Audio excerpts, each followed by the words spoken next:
Thanks for joining us for another episode of Battle for the Belt. Today we're in Wood County at the Northwest Agricultural Research Station, and I brought another Spartan down to the great state of Ohio to talk to us about insects. So with me today is Dr. Chris DiFonzo, and she is the field crop entomologist at Michigan State University.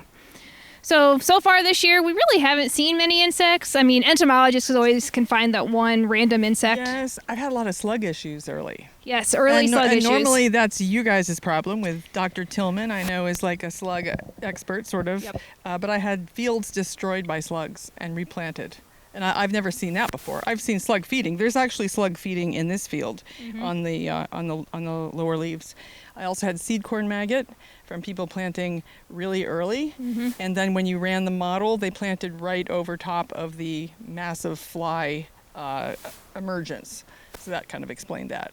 And we've seen slugs on our fields before, and we saw seed corn maggot last year when we planted really early, always in Worcester. So Kelly Tillman must attract some... or a different soil type, or maybe they're actually trying to get, those things. So there are things you can do to make them happen. Yes, absolutely. Yeah. Yep. So right now, Ohio, a lot of areas are getting dry. We were really wet early on, which I think maybe is part of the slug problems. Wet early on, and then we're pivoting to be dry. This field in particular isn't dry yet, but I do know a lot of areas in Ohio are starting to see very dry conditions where the corn is rolling. And we don't talk about spider mites very often because we get rain. But if we're going to this long-term dry spell, can you tell us a little bit about spider mites? Yeah, spider mites are always here. I mean, they're like in the ditch banks and, the roadsides, but you get that sort of the hot, dry weather, and they like hot and dry. They'll come in from those edges and work their way into fields, and then you start to see kind of the yellowish edges.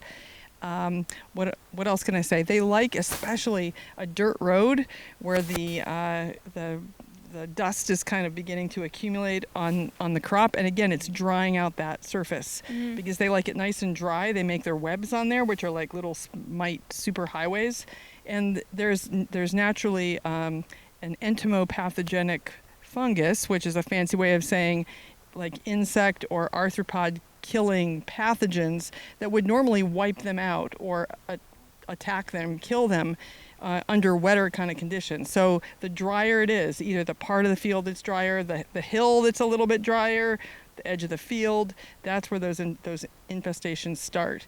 And then they spread from those points. So if you're scouting your field, hit those areas first. Yeah, typically, again, the edges and down, like in this area, you've got some sandy knolls depending on where you go. Like Wood County for sure has some of these sandy soils.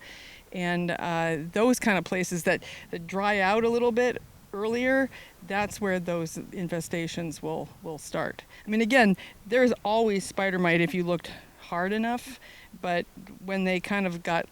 The other thing that happens is sometimes people will go over the field and they're saying, well, as long as I'm going over the field, I'm just going to throw some insecticide in the tank because it was $2.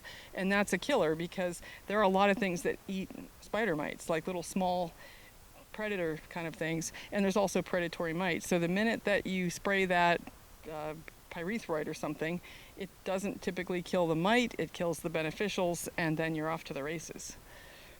So is there a threshold for spider mite? Well, if you go down south, well, no, there really isn't. They spray a lot down in that area, but they're really hard to count. You have to have I use like white paper plates. I carry those in my truck or something, and you can kind of bash a leaf and you can see that they're there. So instead of a count, what I have on one of my websites is a kind of a visual guide, and I rate it 1 through 5, and I have that for corn and I have that for soy. And it's a feel because you just can't count. Sure. And then the question is, maybe you can, if you're really swift, maybe you can get the edge, but you don't get the rest of the field. Once you start spraying mites, you really only have one chance because you probably won't kill all of them, and there'll be eggs there. And there are products that kill eggs, but they're very expensive. So it's expensive to get into spraying mites, and you're not going to do it repeated times. It's just not economically viable. So if you're really going to spray, boy, you better get really good coverage, and you better do the best that you possibly can to kill them, and use the right product. For the love of God, use the right product. Don't use a product that does not kill mites, but kills their predators. And I'm sure that information is in the field guide. Yes, yes. And then online I have a mite cheat sheet, and it has the Michigan crops, which would include like beets and things, but I do list corn and beans. Some products kill mite eggs and some do not. So that would be important to know, because if you killed all the nymphs, but then there's egg hatch coming from behind, you can keep going and going and going. So in these super dry years, 2012, some of you weren't born yet or something, but that was like a big mega drought, and it was just, these fields burned up from a combination of lack of water and spider mite. So it can get really devastating. Yeah, any other tips for insects? No, I think again, scouting always pays, because most of the time in these fields there are beneficial insects in small populations. And I always say, if you're going to spend money where it counts. And that might be better done on fertility. It might be better done on fungicide. It might be better done on a new piece of equipment, but maybe not just on a random spray. Even if it's $3 an acre, it's still $3 an acre, and that money could go to something else. So don't treat something that will naturally be killed on its own by good bugs. Absolutely. So get out in your fields and make sure you're following the Ag Crop Team Corn newsletter, and make good decisions. Yep. And I have one more question I ask everyone. Yes. Are you team corn or team soybean? Well, I'm kind of short, so corn is over my head. So there are days when I walk into corn and I'm scouting for Western cutworm, and I have a face shield and a big shirt on, and that does get to kind of be a bummer. And so for a shorter person, sometimes beans are a little bit easier to manage. They really are. But I do cover many crops. So I'm just saying, when something's over your head. Now, short corn, though, that could give you a run for your money there, because that might be, good for me. Good for you. Shorter. So I'll just say team soybean on your behalf. Yeah, you can say that. Team soybean. Well, thanks a lot. You're welcome.